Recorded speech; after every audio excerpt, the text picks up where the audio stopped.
ضلع دیر لویر یا ضلع کوزدیر د صوبه خیبر پښتونخوا د ملکنډ ډیویژن یوه ښکلې او زرخیزه ضلع ده چې مشرق اړخ ته یې سوات، مغرب جنوب اړخ ته یې قبایلي ضلع باجوړ، جنوب ته ضلع ملکنډ او شمال اړخ ته ترې ضلع دیر بالا یا بردیر واقع دي.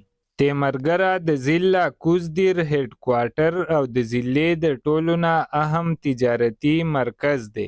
ضلع کوزدیر د وفاقي دارالحکومت اسلام آباد نه 265 کیلومتر په فاصله کې واقع ده، ولې د خیبر پښتونخوا صوبایي دارالحکومت پېښور نه 180 کیلومتر فاصله کې شمال اړخ ته واقع ده. د سوات موټروي د جوړېدو سره ضلع کوزدیر ته امدورب تیز شوی دی.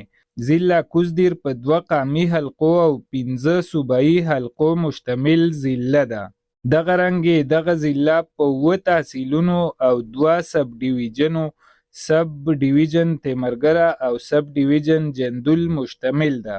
د ضلع دیر اوسیدونکي خلک د ملیزو په نوم یادیږي. د سب ډیویژن جندول شمالي غرهیزې علاقې شاهي بن شاهي مسکیني دره د پاک افغان بارډر سره جنګېدلې علاقې دي. په ضلع کوزدیر کې عثمان خیل، اخون خیل، پاینده خیل اکثریتي قامونه دي. د دې نه علاوه سواتیان، ګوجر، روغاني، ترکلاني او نور قامونه هم میشته دي. د دیر خلک ډیر میلمه دوست، پښتوپاله، په ژوند او په خپله خاوره مین خلک دي. د دوی رسمونه رواجونه د پښتو په روایاتو سینګار دي.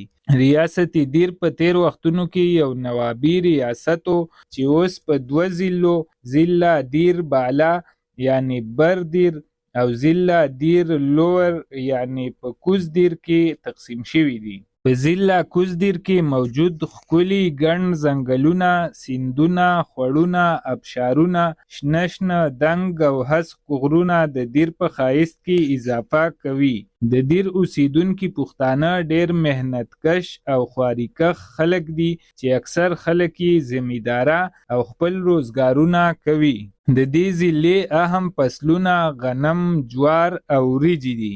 ضلع کوزدیر د صوبه خیبر پښتونخوا په 6 ضلعو کې اهمه او زړه راښکونکې ضلع ده. په ضلع کوزدیر کې شاهي بن شاهي، لاجبوک، شینغر، لړم ټاپ، مسکیني دره د سیل و سیاحت دپاره مشهور مقامات دي. د فصلونو سره سره په ضلع کوزدیر کې مختلفې میوې هم کیږي چې په هغې کې د خال ربات مالټې په بین الاقوامي توګه شهرت لري. د دې نه علاوه پارسیمن، مڼې، غوزان، توتان د دغه ضلعې اهم پیداوار دي. د دیر آب و هوا ډیره صحتمند او تندرست ده. اوبه یې خوږې او صفا دي. د دیر چاکوان یعنی دیروجي چاکوان هم په ټوله نړۍ کې ځانګړی شهرت لري. د دې نه علاوه د دیر سپینې ټوپۍ او پکولونه هم په قومي او بین الاقوامي کچ مشهور دي. په ضلع دیر کې یوسفزۍ پښتو لهجه ویلی کیږي. د دې ځای خلک 100% سني مسلمانان دي. په تعلیمي لحاظ هم د دیر خلک د نورو ضلعو په نسبت ډیر تعلیم یافته دي او د ژوند په مختلفو شعبو او محکمو کې خپله دنده ترسره کوي.